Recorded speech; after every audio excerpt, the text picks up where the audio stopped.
இந்த வருஷம் மஞ்சள் சாகுபடி செஞ்ச பெரும்பாலான விவசாயிகளுக்கு வந்து எந்த நோய் தாக்கப்பட்டுச்சுன்னு பார்த்தீங்கன்னா, ஒன்று பார்த்தீங்கன்னா இந்த கிழங்கழுகல் நோயின்னு சொல்லுவோம்.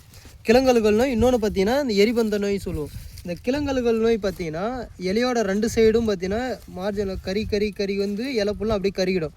இந்த இலை கருகிறனால பார்த்தீங்கன்னா வேரோட வளர்ச்சி வந்து நின்று போயிடும். வேரோட வளர்ச்சி வந்து நிற்கிறனால பார்த்தீங்கன்னா கிழங்கு அழுகி போயிடும். அதே போல் இந்த தண்டு அழுகி பார்த்தீங்கன்னா மடிஞ்சு கீழே விழுந்துடும்.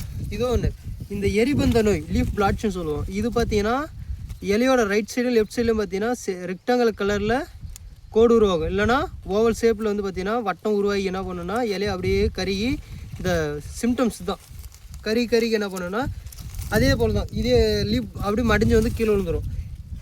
இதை வந்து எப்படி கண்ட்ரோல் படுத்தலாம் பார்த்தீங்கன்னா, நீங்கள் வந்து நடவு செய்யும் பொழுதே தரமான கிழங்கை வந்து தேர்வு பண்ணணும். அது மட்டும் இல்லாமல் இந்த விதை நேர்த்தி செய்யணும். கிழங்கை வந்து பார்த்தீங்கன்னா விதை நேர்த்தி செய்யணும். அதுக்கு என்ன பண்ணணும் பார்த்தீங்கன்னா, நீங்கள் வந்து ஆர்கானிக்காக விவசாயம் பண்ணுறீங்க அப்படின்ற விவசாயிங்க வந்து 2 லிட்டர் வந்து பஞ்சகாவியம், 1 கிலோ வந்து ட்ரைகோடர்மா விரிட், 100 லிட்டர் தண்ணி அதை மிக்ஸ் பண்ணிட்டு நல்லா கிழங்கை வந்து அதில் போட்டு ஒரு 15 மினிட்ஸ் அப்படியே விட்டுட்டு நீங்கள் அப்படியே எடுத்து நிழலில் வந்து உலர்த்திட்டு அதுக்கப்புறம் வந்து நடவு செய்யுங்க. இல்லைனா சேமிக்கிறது இருந்தாலும் சேமித்து வச்சிங்க. அதே போல் நீங்கள் வந்து கெமிக்கல் யூஸ் பண்ணுறீங்க அப்படின்னா டைத்தேன் M45, அதே போல் மாலத்தியான் கிழங்கு அதில் போட்டு 15 மினிட்ஸ் விட்டு ஊற வச்சு எடுத்து நடவு பண்ணிடுங்க.